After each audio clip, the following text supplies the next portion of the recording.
नमस्कार दोस्तों, मैं आपके अपने चैनल टीचर एजुकेशन पे आपका स्वागत करती हूँ। आज का जो चैप्टर है वह है 24 दो देश की बातें। जैसा कि हम लोग जानते हैं क्लास 4 ईवीएस का पढ़ाई हम लोग कर रहे हैं। तो स्टार्ट करते हैं। आज मालू के घर में बहुत चहल पहल थी। चिट्टप्पन और उनका परिवार 5 साल बाद घर आए। 5 साल पहले चिट्टप्पन की नौकरी आबू धाबी कहाँ थी? आबू धाबी में लगी थी। तभी से वे वहीं रह रहे। मालू और उसके अप्पा चिट्टप्पन के परिवार को लेकर हवाई अड्डे गए। हवाई जहाज के पहुंचने के बाद सभी यात्रियों का सामान उतारने में काफी समय लग गया। आखिरकार चिटप्पन, कुजम्मा और बच्चे हवाई अड्डे से बाहर आते दिखाई दिए। शांता और शशि कितने बड़े हो गए! अप्पा एकाएक बोल पड़े। सारा सामान टैक्सी में रखा और सब चल दिए मालू के घर की ओर। शांता, तुम इतने लंबे सफर के बाद बहुत थक गई होगी। अप्पा बता रहे थे अबू आबी धाबी भारत से बहुत दूर है। मालू ने कहा, किसकी बात हो रही है? आबू धाबी की। अरे नहीं, हम तो बिल्कुल नहीं थके। माना अबू धाबी यहीं से बहुत दूर है, पर हवाई जहाज में पहुंचने से हमें 2 घंटे ही लगे। हवाई जहाज बहुत तेज जो उड़ता है। अध्यापक के लिए मलयालम में चिटप्पन पिता का छोटा भाई। चिटप्पन किसको कहते हैं? पिता के छोटे भाई को। कुजम्मा पिता के छोटे भाई की पत्नी को बोलते हैं। मालू यह सुनकर बहुत हैरान हुई। उसे याद आया जब वह अपने स्कूल की ट्रिप पे चेन्नई गई थी तो उसे पूरे ट्रेन में 12 घंटे लगे थे, लेकिन नक्शे में चेन्नई और कोच्चि बहुत पास दिखते थे। हवाई अड्डे से घर तक के रास्ते मालू, शांता और शशि ने बहुत सारी बातें की। मालू को याद आया जब अपने स्कूल के बच्चों के साथ ट्रिप पर गई थी तो उसे बहुत ही अच्छा लगा था। वह शांता से पूरे घर सफर की बातें जानना चाहती थी। रेत ही रेत।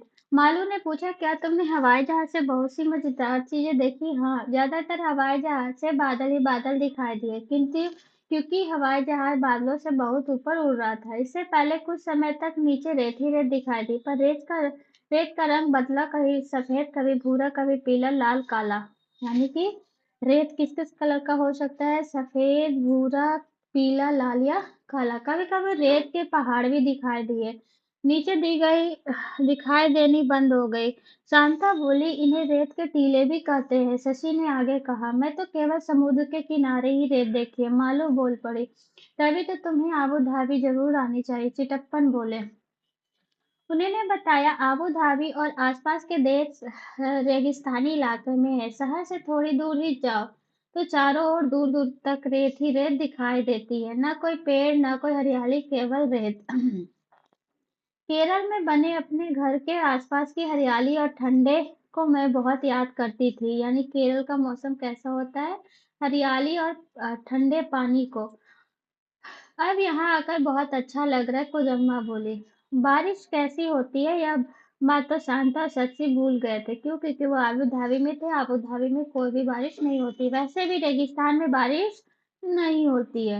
वहाँ पानी सचमुच बहुत कीमती है। वहाँ न बारिश, न नदियाँ, न झील, न तालाब। पानी के नीचे भी और जमीन के नीचे भी वहाँ पानी नहीं है। चितप्पन ने कहा। शशि के बीच में कहा, लेकिन वहाँ रेतीली जमीन के नीचे तेल होता है।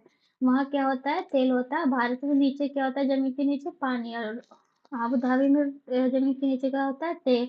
इसलिए तो वहाँ पेट्रोल आसानी से मिल जाता है। वहाँ पेट्रोल पानी की तरह सस्ता सस्ता है। चिटप्पन ने कहा। बातें करते करते सब मालू के घर पहुंच गए। टैक्सी से उतरते ही शशि और शांता आसपास इतने सारे फलों के पेड़ देखकर हैरान रह गए। नारियल, केले, केले, पपीते, सुपारी, कटहल और ही तरह के पेड़ है। शशि बोली, आबू धाबी में तो सिर्फ खजूर के पेड़ ही दिखाई देते, क्योंकि उसको पानी कम लगता है, इसीलिए वो आबू धाबी में हो पाता है। क्योंकि वहाँ एक ऐसा पेड़ है जो वहाँ उग सकता है।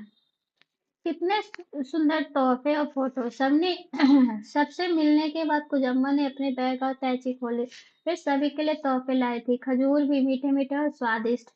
शशि ने मालू को आबू धाबू में मिलने वाले नोट और सिक्के दिखाए। नोट और सिक्के शांता ने बताया, वहाँ अलग अलग के रुपए होते हैं, जहाँ दिहरम कहा जाता है। यानी आबू धाबी में कैसे सिक्के चलते हैं? दिहरम। वहाँ पर कौन सी भाषा बोला जाता है? अरबी भाषा में कुछ लिखा होता है। उन्हें अपने घर और आसपास की जगहों को तस्वीरें भी दिखाई। चिटप्पा ने मालू को एक ग्लोब निकाल कर दिया। बोले, मालू को ढूंढो, आबू धाबू कहाँ है, केरल कहाँ है। यानी आबू धाबू और केरल की बात हो रही है। सब बच्चे ग्लोब पर अलग अलग जगह ढूंढ कर मजे करके ढूंढने लगे। मालू ने चेन्नई और कोची भी ढूंढा। शाम को बरामदे में बैठे सभी ठंडी ठंडी हवा का मजा ले रहे थे और आबू धाबी की तस्वीरें देख रहे थे। बहुत ऊंची ऊंची इमारतें और बड़ी बड़ी शीशे की खिड़कियां। उनको देख मालू झट बोले, इन खिड़कियों में कितनी ठंडी हवा आती होगी। चिटप्पन बोले, आबू धाबी में खिड़कियां खोलने का तो सवाल ही नहीं। बाहर बहुत गर्मी होती है। ज्यादातर जगह तो एयर कंडीशन चलते हैं। गर्मी की वजह से वहां के लोग ढीले ढीले सूती कपड़े पहनते हैं, यानी गर्मी में कैसा सूती कपड़ा पहनते हैं। पूरा शरीर सिर भी ढककर रखते हैं। वहां तेज धूप से बच जाते हैं। मालू को वहां की तस्वीरें देखने में बहुत मजा आ रहा था।